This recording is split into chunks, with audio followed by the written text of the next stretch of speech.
अब इस क्वेश्चन में देखो आपसे शॉक थेरेपी पूछ रखा है, पर कहीं पे भी ये नहीं लिखा हुआ कि शॉक थेरेपी क्या है ये बताओ। ठीक है, तो जरूरी नहीं आपसे डायरेक्ट लिख के पूछे कि शॉक थेरेपी क्या है बताओ। आपको ये बात तो पता है ना कि शॉक थेरेपी का मतलब क्या था, साम्यवाद को पूंजीवाद में चेंज करना।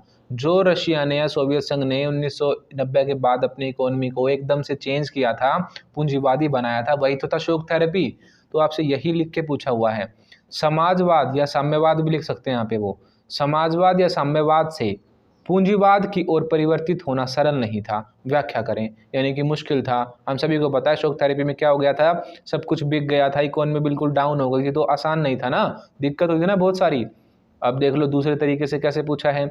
पूर्वी रूसी गणराज्यों में साम्यवाद से पूंजीवाद में परिवर्तन आसान नहीं था। अब यहाँ पे पूर्वी लिख दिया, रूसी लिख दिया, सभी को पता है ईस्ट में पढ़ते हैं रशिया वगैरह, तो ईस्ट की कंट्रीज हैं ये। हमने कोल्ड वॉर वाले चैप्टर में भी पढ़ा था, ईस्टर्न अलायंस पूर्वी गठबंधन, और अमेरिका को बोलते थे पश्चिमी गठबंधन। तो यूरोप और अमेरिका पश्चिमी देश हैं, और रशिया और जो भी यूएसएसआर के देश थे वो पूर्वी देश हैं। तो पूर्वी रूसी गणराज्य यानी कि ईस्ट वाले देश जो कि यूएसएसआर में थे। साम्यवाद से पूंजीवाद में परिवर्तन उन्होंने किया, वो आसान नहीं था, वही पूछ ले यानी कि। तो ये आपसे पूछ रहे हैं शॉक थेरेपी के परिणाम। शॉक थेरेपी में जो जो गलत चीज़ें हुई वो सारी आपको लिख देनी है। हो गया आपका आंसर। सोवियत रूस के विघटन के पश्चात रूस पूर्वी यूरोप के देशों ने विश्व बैंक एवं अंतर्राष्ट्रीय मुद्रा कोष के दबाव में आकर साम्यवाद से पूंजीवाद व्यवस्था में परिवर्तित होने का निर्णय लिया। यानी कि वर्ल्ड बैंक और आईएमएफ यानी कि इंटरनेशनल मॉनेटरी फंड अंतर्राष्ट्रीय मुद्रा कोष के प्रेशर में आकर क्या किया, सोवियत रूस के देशों ने अपनी इकोनॉमी को साम्यवाद से पूंजीवाद में बदलने का फैसला लिया, जिसके लिए उन्होंने शॉक थेरेपी का सहारा लिया। परंतु यह मार्ग आसान नहीं था, तो उन्होंने अपनी इकोनॉमी को चेंज करा, जो कि क्या कहलाई, शॉक थेरेपी कहलाई। तो ये जो रास्ता उन्होंने अपनाया था, एकदम से सारी चीज़ों को पूंजीवादी बना दिया था, ये रास्ता उनके लिए आसान नहीं था, क्योंकि इससे वो देश बर्बाद हो गए। अब देखो शॉक थेरेपी का अर्थ बताया है। सोवियत संघ के विघटन के पश्चात रूस पूर्वी यूरोप तथा मध्य एशिया के देशों में साम्यवाद से पूंजीवाद की ओर संक्रमण के लिए एक विशेष मॉडल अपनाया गया। यानी कि रूस में, पूर्वी यूरोप के देशों में जो कि कभी सोवियत संघ में हुआ करते थे, और मध्य एशिया के देशों में जिसमें कि तजाकिस्तान, कजाकिस्तान, उज्बेकिस्तान ये वाले देश थे। तो जो भी सोवियत संघ में 15 देश थे उन्हीं की बात यहाँ पे हो रही है। उन्होंने एक विशेष मॉडल अपनाया इकोनॉमी को पूंजीवादी बनाने का, जिसे शॉक थेरेपी कहा जाता है। विश्व बैंक एवं अंतर्राष्ट्रीय मुद्रा कोष द्वारा इस प्रकार के मॉडल को अपनाया गया और वर्ल्ड बैंक और आईएमएफ ने उनकी हेल्प करी। शॉक थेरेपी में निजी स्वामित्व, राज्य की संपदा के निजीकरण और व्यावसायिक स्वामित्व के ढांचे को अपनाना, यानी कि सारी चीज़ों को प्राइवेट करना। निजी स्वामित्व का मतलब है प्राइवेट कर देना चीज़ों को, और संपदा का निजीकरण का मतलब भी वही है, सारी चीज़ों की जो सरकार की प्रॉपर्टी होती है उसको प्राइवेट बना देना। और व्यावसायिक स्वामित्व यानी कि जो इंडस्ट्रीज़ होती हैं उसको बदलना। ठीक है, जो पहले साम्यवादी हुआ करती थी उनको पूंजीवादी बनाना। पूंजीवादी पद्धति से कृषि करना यानी खेती को भी क्या करना, पूंजीवादी करना। अब सरकारी और पूंजीवादी खेती में ये अंतर होता है, जैसे कि आप अपने यहाँ पे देखते हो कि जो खेती होती है उसमें किसान का खुद का खेत होता है, वो अपनी फसल को खुद उगाता है, उसका ही वो खेत है, चाहे उसने खरीदा हो या उसे पहले से मिला हो, तो उसकी फसल पर उसका खुद का अधिकार होता है। पर साम्यवादी में ऐसा नहीं होता, गवर्नमेंट का कंट्रोल होता है खेतों पर। लोग तो वहाँ पे पैसा लेकर सिर्फ नौकरियाँ करते हैं, जैसे कि कटाई का काम करना, बुआई का काम करना, ऐसी होती है साम्यवादी खेती।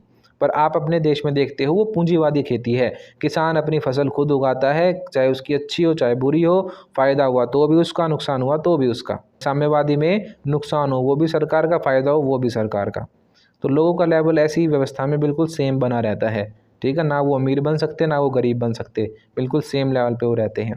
तो पूंजीवादी जो पद्धति से खेती होती थी उसको क्या कर दिया, बदल दिया, मुक्त व्यापार को अपनाया। ठीक है, आगे क्या लिखा है, मुक्त व्यापार को पूर्ण रूप से अपनाना शामिल है। तो शॉक थेरेपी में क्या क्या किया गया, सारी चीज़ों को प्राइवेट किया गया, जो भी सरकार की प्रॉपर्टी थी उसको प्राइवेट किया गया, व्यावसायिक स्वामित्व यानी कि जो व्यापार करने के तरीके थे उनको बदल दिया गया, पूंजीवादी तरीके से खेती होने लगी, मुक्त व्यापार यानी कि सभी देशों को मौका दिया अपने देश में व्यापार करने का और वो भी दूसरे देशों में गए व्यापार करने, तो मुक्त व्यापार को अपनाया। ये सारी चीज़ें की गई इन सभी देशों में, यही थी शॉक थेरेपी। और आगे लिखा हुआ है वित्तीय खुलेपन और मुद्राओं की आपसी परिवर्तनियाँ भी महत्वपूर्ण मानी गई, यानी कि वही जो भी करेंसी है उसका एक्सचेंज हुआ एक देश से दूसरे देश में। अब देखो इसके प्रभाव क्या पड़े, यही है जिनकी वजह से ये थेरेपी क्या बन गई, शौक बन गई। किया तो अच्छा था पर इसके बुरे परिणाम निकले बहुत सारे। फर्स्ट देखो, अब 1990 में अपनाई गई शौक थेरेपी लोगों को उपयोग के उस आनंद लोक तक नहीं ले गई जिसका उनसे वायदा किया गया था। यानी कि जो सपने देखे थे कि शौक थेरेपी जो हम अपनाएंगे अभी, कि हम अपने एकदम से इकोनॉमी को पूंजीवादी बना देंगे, अभी हम अमेरिका जैसे हो जाएंगे, डेवलप हो जाएंगे, ये हो जाएगा, बहुत आगे निकल जाएंगे, ये चीज़ें नहीं हो पाई। जो वायदे किए गए थे लोगों से उस लेवल तक ये चीज़ नहीं पहुंच पाई। दूसरा पॉइंट, शौक थेरेपी के कारण साम्यवादी देशों की अर्थव्यवस्था नष्ट हो गई, यानी कि उनकी इकोनॉमी बिल्कुल बर्बाद हो गई। रूस में संपूर्ण औद्योगिक ढांचा नष्ट हो गया। जो कभी सरकार के कंट्रोल में हुआ करती थी चीज़, जब उनको प्राइवेट किया गया तो वो अच्छे से नहीं चल पाई, सारी इंडस्ट्रीज़ बर्बाद हो गई। फोर्थ पॉइंट, लगभग 90% उद्योगों को कंपनियों एवं निजी हाथों में बेच दिया गया, यानी कि सारी इंडस्ट्रीज़ बिक गई, 90% इंडस्ट्रीज जो थी वो बिक गई लोगों के पास। इसे इतिहास की सबसे बड़ी गराज सेल कहा गया, यानी कि ये क्या बन गई, इतनी बड़ी लेवल पे चीज़ें बिक रही हैं, प्राइवेट हो रही हैं, तो ये बन गई वर्ल्ड की सबसे बड़ी गराज सेल। शौक थेरेपी के कारण रूसी मुद्रा रूबल के मूल्य में नाटकीय ढंग से गिरावट आई। ये सारे पॉइंट आपको अच्छे से याद होने चाहिए, मैंने आपको चैप्टर में भी पढ़ा रखे हैं ये, कि शौक थेरेपी के क्या परिणाम निकले। तो ये क्वेश्चन बहुत इंपॉर्टेंट है, बार बार आपसे पूछते हैं इसको। तो ये वाला पॉइंट इसमें लिखा हुआ है कि जो रूबल है, यानी कि उसकी जो करेंसी है वो बिल्कुल डाउन हो गई थी। तो रूस की करेंसी रूबल बिल्कुल डाउन हो गई थी। 6 पॉइंट, सामूहिक खेती के प्रणाली समाप्त होने से लोगों को दी जाने वाली खाद्यान्न सुरक्षा भी समाप्त हो गई। मैंने अभी आपको समझाया कि साम्यवादी में क्या होता है, सरकार का कंट्रोल होता है खेतों पर भी, तो सरकार हमेशा लोगों को अनाज देती है और नौकरियां देती है। ठीक है, बेशक लोग जो है वो ज़्यादा फ़ायदा नहीं कमाते, पर अनाज की बिल्कुल गारंटी होती है। ठीक है, खाद्यान्न सुरक्षा होती है लोगों को। तो ऐसा ही किया वहाँ पे कि जैसे ही चीज़ें प्राइवेट हुई तो वही हाल हो गया जो कि होता है पूंजीवादी चीज़ में, कि एक किसान है, उसकी फसल अगर अच्छी हुई है तो उसको फ़ायदा हो जाएगा बहुत ज़्यादा, अगर फसल अच्छी नहीं हुई तो वो बर्बाद भी तो हो जाएंगे। तो यही कह रहे हैं कि जो खाद्यान्न सुरक्षा थी, यानी सबको खाद्यान्न मिलता था, खाने पीने की चीज़ें मिलती थी, वो गारंटी अब नहीं रही, वो सुरक्षा अब ख़त्म हो गई, क्योंकि अब किसानों का खुद का खेत हो गया, उनकी मर्जी, जैसी फसल उगाएंगे वैसा उनका होगा। 7, सरकारी मदद को बंद करने के कारण अधिकांश लोग गरीब हो गए। हर तरीके से वो लोग सरकारी चीज़ पर डिपेंड थे। ठीक है, तो उनको आदत नहीं थी खुद काम करने की, वो सरकारी नौकरी की तरह हर चीज़ को करते थे। तो अधिकतर लोग क्या हो गए, बहुत गरीब हो गए। माफिया वर्ग ने अधिकांश गतिविधियों को अपने नियंत्रण में ले लिया। 8 पॉइंट है, जो बड़े बड़े वहाँ के लोग थे उन्होंने क्या किया, जो बाकी जनता के तो दम नहीं था कि वो इंडस्ट्रीज़ को संभाल सके या इन चीज़ों को संभाल सके, तो माफिया वर्ग उभरा रशिया में। ठीक है, वहाँ पे लोग जो हैं, पैसे वाले लोग थे, उनके जो है वो पावर ज़्यादा बढ़ गई और वो माफिया वर्ग की तरह काम करने लगे, गरीबों का वहाँ पे शोषण होने लगा। 9 पॉइंट, शौक थेरेपी के कारण धनी एवं निर्धन में आर्थिक असमानता बहुत बढ़ गई, यानी अमीर गरीब की जो दूरी होती है वो बढ़ गई, अमीर और अमीर हो गए, गरीब और गरीब हो गए। 10 पॉइंट, शौक थेरेपी के कारण इन देशों में राजनीतिक अस्थिरता बढ़ गई और गृह युद्ध होने लगे। तो इन देशों की इकोनॉमी इतनी खराब हो गई, राजनीतिक अस्थिरता आ गई और आपस में ही वहाँ पे दंगे होने लगे, माहौल ख़राब हो गया, गृह युद्ध यहाँ पे छिड़ गए। हमने पूरा चैप्टर पढ़ा था जब, उसमें हमने ये देखा था कि बहुत सारे एरिया ऐसे थे जिसमें क्या हुआ था, लड़ाइयाँ हो रही थी सरकार की और आम लोगों की, जैसे कि तजाकिस्तान में भी हुआ था। ठीक है, और चेचन्या दागिस्तान में भी हुआ था। तो ऐसे बहुत सारी जगह थी जहाँ पे प्रॉब्लम्स हुई। कब? After disintegration of Soviet union, यानी कि सोवियत संघ के टूटने के बाद। अब देखो नेक्स्ट क्वेश्चन है, सोवियत प्रणाली क्या थी, सोवियत प्रणाली की किन्हीं 4 विशेषताओं का आकलन करें। मैंने आपको बहुत सारी पढ़ा रखी है, नहीं तो 4 ही पूछे, आप आराम से बता सकते हो। देखो क्या क्या था उसमें, समाजवादी व्यवस्था थी, यानी कि साम्यवादी सरकार थी, कम्युनिस्ट पार्टी का दबदबा था, वहाँ पे सारी चीज़ों पर सरकार का कंट्रोल था, वहाँ पे लोकतंत्र नहीं था, वहाँ पे लोगों को अभिव्यक्ति की आज़ादी नहीं थी। ठीक है, वहाँ पे समतावादी समाज था, यानी कि सभी को इक्वल अपॉर्चुनिटी दी गई थी, समतावादी था सब कुछ, सबका लेवल एक जैसा था। न्यूनतम जीवन स्तर निर्धारित किया गया था लोगों का, वहाँ पे पेंशन दी जाती थी, वहाँ पे 5 ईयर प्लान लागू किए गए थे, वहाँ पे रोज़गार की गारंटी थी, वहाँ की इंडस्ट्रीज़ बहुत डेवलप थी, वहाँ पे नेचुरल रिसोर्सेज थे। तो ये सारी बातें मैंने आपको पढ़ा रखी है ना। आपको अगर ये पता है तो आपसे 4 पूछी हैं तो आप आराम से बता दोगे। ठीक है, तो ऐसे आपको अच्छे से एक बार चैप्टर समझना होता है, फिर कैसे भी आपसे पूछें तो आप उनका आंसर आराम से लिख सकते हो। तो एक बार ढंग से चैप्टर को देख लो, जिस भी बच्चे ने नहीं देखा है पहले जाओ चैप्टर वाली वीडियोस देखो, फिर आप सभी क्वेश्चन के आंसर आराम से कर सकते हो। अगर आपको हमारी ये वीडियोस पसंद आ रही हैं तो आप वीडियोस को लाइक करो और चैनल को सब्सक्राइब ज़रूर करो। अब देखो इसमें क्या लिखा है, सोवियत प्रणाली समाजवादी व्यवस्था पर आधारित थी। हम सभी को पता है भाई वो साम्यवादी थे और समाजवादी थे। दूसरी बात, यह प्रणाली समतावादी समाज यानी कि सबका लेवल जहाँ पे एक हो, समता हो, इक्वल हो, तो वहाँ पे इक्वल समाज था, बिल्कुल इक्वालिटी थी वहाँ पे, बिल्कुल सभी लोगों का लेवल एक जैसा था। और समाजवाद के आदर्शों पर आधारित है। समाजवाद ऐसी चीज़ होती है जो समाज की भलाई के लिए काम करे, तो वहाँ की सरकार समाजवाद के आदर्शों को फॉलो करती थी और लोगों की भलाई के काम करती थी। यह निजी संपत्ति की संस्था का विरोध करके समाज को समानता के सिद्धांत पर व्यवस्थित करना चाहती थी। यानी कि जो प्राइवेट चीज़ें होती हैं उनको ख़त्म करके वहाँ पे बिल्कुल सभी चीज़ों को सरकारी करके और सभी के लिए एक जैसी करना चाहती थी, समानता वहाँ पे लाना चाहती थी सोवियत अर्थव्यवस्था। सोवियत प्रणाली के निर्माताओं ने पार्टी की संस्था को सर्वाधिक महत्व दिया। यानी कि जो सोवियत संघ के शुरू के नेता थे जिन्होंने सोवियत संघ को बनाया, जैसे कि लेनिन थे, स्टालिन थे, उन नेताओं ने किस चीज़ पर फोकस किया, पार्टी पर फोकस किया कि पार्टी के रूल, पार्टी के आदर्श बहुत मेन है, सबसे ज़्यादा मेन वही है देश में। इसलिए सोवियत राजनीतिक प्रणाली की धुरी साम्यवादी पार्टी थी। इसीलिए हर चीज़ पे किसका कंट्रोल था, साम्यवादी पार्टी का, जिनमें किसी अन्य दल या विपक्ष के लिए कोई जगह नहीं थी। यानी कि अपोजिशन का कोई रोल वहाँ पे नहीं था। अर्थव्यवस्था योजनाबद्ध थी, यानी कि प्लानिंग के साथ काम होता था। मैंने आपको बताया था दुनिया में सबसे पहले 5 ईयर प्लान लागू जो किए थे वो किसने किए थे, सोवियत संघ ने ही किए थे। और हमारे देश में भी जो हम अपना रहे हैं वो इसी से हमने कॉपी किया है। तो अर्थव्यवस्था योजनाबद्ध थी, बिल्कुल प्लानिंग के साथ होती थी और राज्य के नियंत्रण में थी, यानी कि स्टेट का कंट्रोल था। देखो बार बार आपको वही बातें बताएं कि स्टेट का कंट्रोल था, सारी चीज़ें सरकारी थी, समतावादी थी, समाजवादी थी। तो आपको बस एक बार अच्छे से ये पता होना चाहिए कि साम्यवाद होता क्या है, तो आपको वही बातें लिखी हुई मिल रही हैं सारी। तो सारी चीज़ें प्लानिंग के साथ होती थी और सरकार के कंट्रोल में थी। सोवियत प्रणाली की विशेषता है, देखो पहले लिखा है सोवियत संघ की राजनीतिक प्रणाली समाजवादी व्यवस्था पर आधारित थी। बिल्कुल ठीक भाई, साम्यवादी थे वो। दूसरी बात, सोवियत प्रणाली आदर्शों एवं समतावादी समाज पर बल देती थी। वही बात आ गई फिर, समतावादी समाज यानी कि जहाँ पे सभी लोगों का लेवल एक जैसा हो, अमीर गरीब का भेदभाव ना हो। थर्ड बात, सोवियत प्रणाली पूंजीवादी और मुक्त व्यापार के विरोध में थी। अब साम्यवादी है तो पूंजीवाद के विरोध में ही होगी, जो जो पूंजीवाद में होता है वो साम्यवाद में नहीं होता, तो इस चीज़ के विरोध में था सोवियत संघ। थर्ड पॉइंट है ये। फोर्थ पॉइंट देखो, सोवियत प्रणाली में कम्युनिस्ट पार्टी को अधिक महत्व दिया गया था। कम्युनिस्ट पार्टी जो है उसका ही वहाँ पे वर्चस्व था, उसका ही रूल था। तो 8th क्वेश्चन था हमारा सोवियत प्रणाली। जाके चैप्टर वाली वीडियोस भी देखो आप, वहाँ पे मैंने आपको पढ़ा रखा है, वहाँ से अपने नोट्स भी बना लो आप। ठीक है, वहाँ पे मैंने आपको बहुत सारी बातें बता रखी हैं। अब देखो 9th क्वेश्चन, सोवियत संघ के विघटन के किन्हीं 6 परिणामों का परीक्षण कीजिए। यानी सोवियत संघ जो टूटा उसमें क्या क्या उसकी दिक्कत हुई, क्या क्या उसके रिजल्ट निकले।